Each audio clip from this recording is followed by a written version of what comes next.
Sobat Orange Tabby, salah satu jenis kata keterangan dalam bahasa Inggris adalah adverb of time, penanda waktu.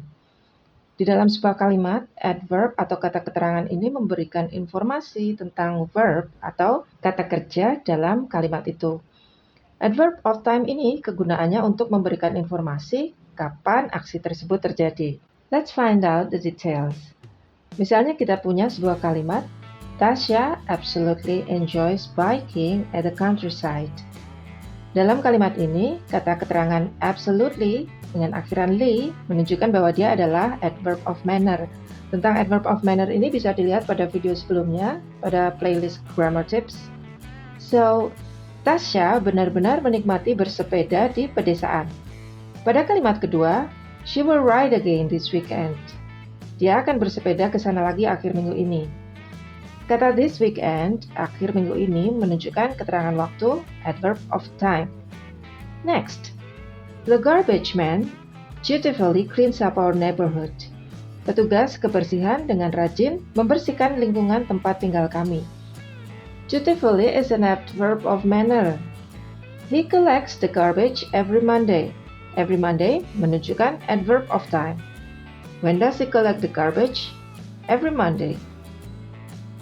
Dari adverb of time ini kita bisa mendapatkan berbagai informasi seperti time of action, kapan sesuatu terjadi. Susan is on vacation. And then terjadi percakapan berikut ini. Dad and I are on vacation soon. Great! Where will you go? We booked the hotel last week and we'll leave tomorrow. The train departs at 3 p.m. so we need to check in an hour before that. Ayah dan aku mau liburan segera. Kapan? Kami sudah pesan penginapan minggu lalu. Perginya besok. Keretanya berangkat jam 3 sore, jadi kami harus check-in sejam sebelumnya. Adverb of time yang menunjukkan informasi waktu terlihat ketika kita bertanya menggunakan when, kapan. When does it happen? Kapan aksi verb itu terjadi? Beberapa contoh adverb of time adalah now, sekarang, soon, segera, later, kemudian, tomorrow, besok, in an hour, sejam lagi, then, dulu, last week, minggu lalu, 3 years ago, 3 tahun lalu. Karena peristiwanya ada yang belum terjadi, future, dan ada yang sudah terjadi, happen in the past, ini juga akan menentukan jenis tense kalimat tersebut. The second function of adverb of time is to tell you the frequency of action.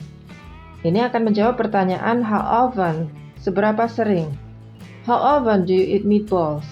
Seberapa sering kamu makan bakso? Every day, tiap hari, or occasionally, kadang-kadang, or never, tidak pernah. Because I prefer fried rice. Karena saya lebih suka makan nasi goreng. Contohnya adalah, how often does it happen? Seberapa sering terjadinya? Always or all the time means selalu. Once a week, seminggu sekali. Once in a lifetime, sekali seumur hidup. Occasionally, kadang-kadang. Rarely, jarang. Or never, tidak pernah. And then the third function of adverbs of time is to tell you the length of an action. Berapa lama? How long have you been sitting there? I've been waiting for 2 hours, but my food hasn't arrived. Help, I'm starving. Sudah berapa lama kamu duduk di situ? Aku sudah menunggu selama 2 jam, tetapi makananku belum datang. Duh, tolong, aku lapar. So, how long does it happen? Berapa lamakah hal itu terjadi? Contoh adverbnya adalah since, sejak, for 2 hours, selama 2 jam, only a few minutes, hanya beberapa menit, or for good, selamanya, temporarily, untuk sementara. That's some of the examples. Alright, let us practice. Now you can answer these questions to use some adverbs of time that we have discussed before. What is your favorite restaurant in the city?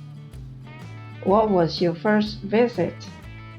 How often do you dine in? How much time do you spend at the restaurant? Sebutkan restoran atau tempat makan favoritmu di kota ini. Kapan pertama kali kamu berkunjung ke sana? Seberapa sering kamu makan di sana? Dan berapa lama biasanya kamu menghabiskan waktu di sana? Ya mungkin di sana tidak cuma makan, tapi juga ngobrol, meeting, dan ngerjain tugas. Ya, jadi lama. Okay, so write, answer that, and keep exploring. Orange Tabby English for International Learners. See you later.